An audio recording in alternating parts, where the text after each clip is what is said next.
So the other day I was just casually strolling Pinterest looking for some inspiration on a pair of shorts that I wanted to make, and I came across this pair of shorts. Now I was instantly taken with it. I mean, they were gorgeous, elegant, slightly extra, technically functional, kind of my MO when it comes to the clothes that I wear. However, upon further inspection, they were AI, but I still loved the shorts and they looked doable, so I figured I would take it upon myself to try and recreate these shorts, and by the end of this video we'll be able to see if I, with my regular human hands, can create these shorts that were made by AI. Let's examine the source material. There's so much wrong with it. Why is there one ruffle and then there are two ruffles in the back? Also, there's like a random rose here. It would be here and it's not here. I thought that this was gonna be how to create it, but this makes even less sense. Basically, I deduced that this made no sense at all and we would need to throw it in the trash and start from square one. So I figured the easiest way to start this out is by breaking it down into sections. First, we have the top. For this, I'm gonna need to make some pattern pieces. That way we can get it as structured as it looks in the picture.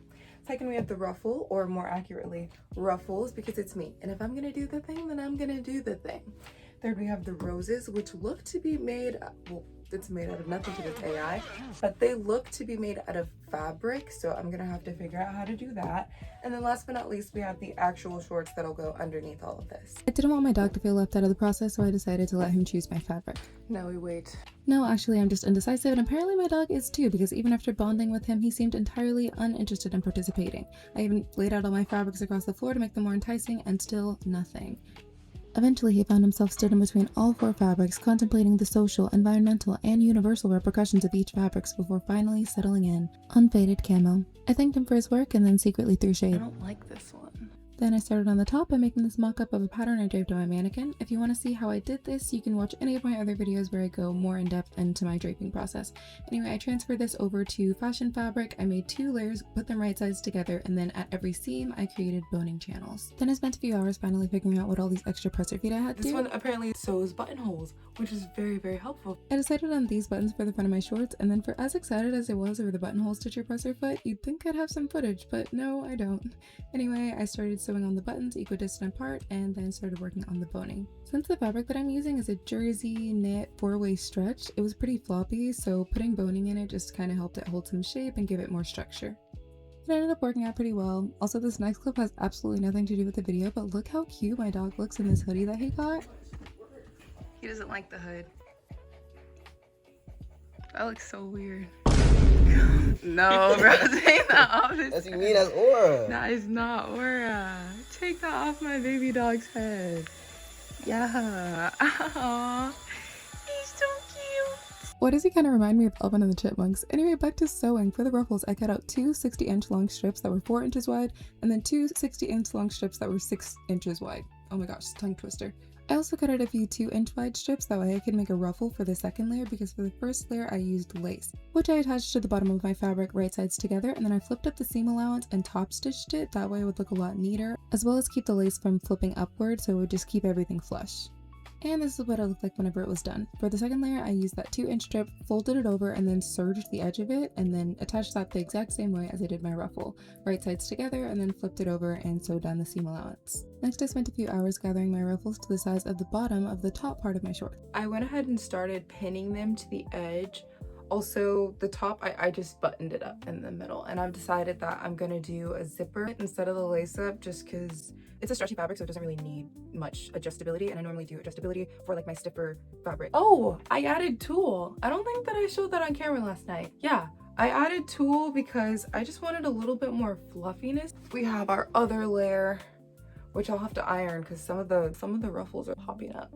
I never ironed it, but I did get all the ruffles attached. Now, the next part of this video once again has nothing to do with the sewing, but as I was driving back from dropping my little brother off at his friend's house, I came across this bench, and I never take things off the side of the road because I always feel like it's stealing, even though the etiquette is that it's not stealing and that they were just gonna throw it away anyway. But guys, look how cute this is, and I'm moving soon, so it was kind of perfect. And back to sewing AI shorts. In order to make these roses, we're gonna want to do the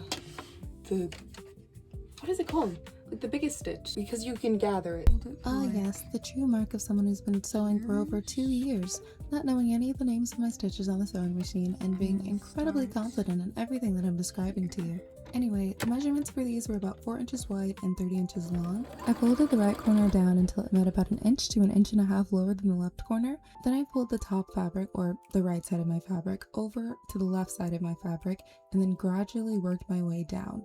As you can see in the video, if you try to do this all at once, it won't line up, so you really have to work bit by bit until you work your way all the way down the fabric, leaving yourself with a curly looking snake.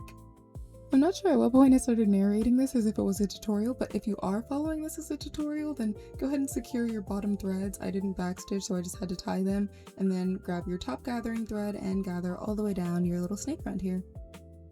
When you finish, it should create a little ruffle, and then once that's done, you'll start at the end that you didn't cut and wrap your ruffle around that point, pinching as you go to kind of keep it in line with each other.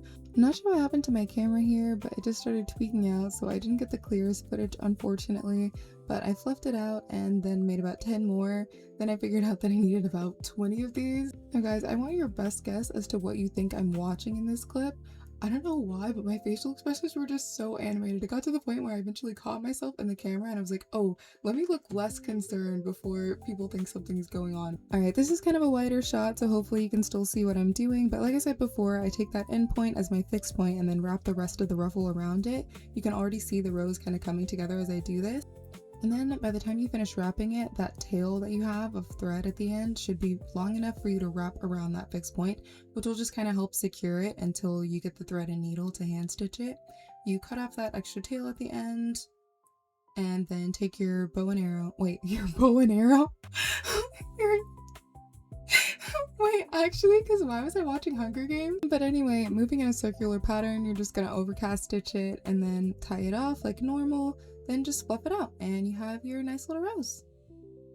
Alright, now once again, the next clip has absolutely nothing to do with the video, but my cousin and I went to this place called Meow Wolf, which is supposed to be like a bunch of different dimensions melting in on each other. I don't want to spoil too much in case you want to go. We had a great time, but anyways, after we went, I went to Chipotle to get a burrito, and as I was eating, a guy walked directly in front of me on a horse. Obviously, this isn't that crazy, but keeping with the theme of the day, it was just kind of strange and random to have happen. Anyway, I just thought it was a notable coincidence. Now moving on to the shorts. In case you didn't know, one of the easiest ways to beginner make a pattern is by taking something that fits you well and then tracing the seam lines on it onto paper. So for instance, I took this pair of shorts that fits me pretty well, not too tight, not too loose, and a similarly less structured fabric, turned it inside out, and then pinned everywhere I felt the seams onto my pattern paper, which fun fact I got for $3 to $5 at Walmart, and it lasts for a pretty long time. Anyway, take a marker, trace around it, and when you get to that inseam, fold it under and trace that too.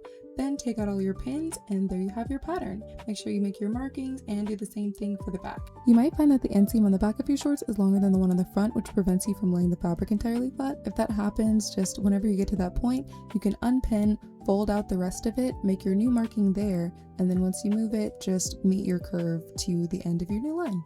Not perfect, but pretty easy. I cut this out and then transferred it onto my actual fabric, and this is how they came out. Remember to leave seam allowance. I made mine a bit longer in case I wanted to cuff them, but I ended up just hemming them with an invisible hem. This is how they looked.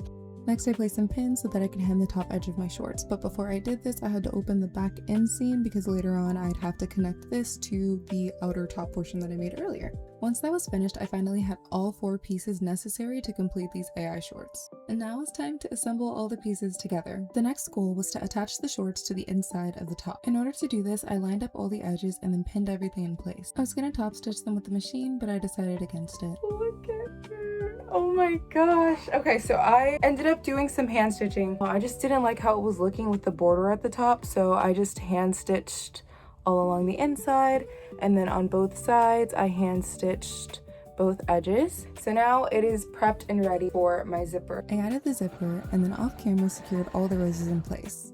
Alright, so it's almost time for the reveal, but I realized that I had basically nothing to wear this with because besides my tank top, which got ruined by blueberries and I had to make another one, maybe you saw the video on that, I also wanted to wear like a classy oversized button down and I didn't have one of those. So I traced one of my oversized shirts that I liked, did the same method as the shorts, and very quickly, haphazardly threw together a pattern for a button down shirt.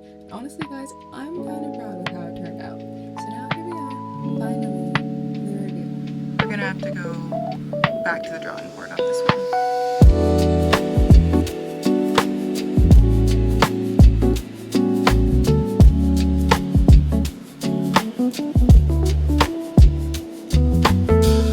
Guys, I got a little love bug.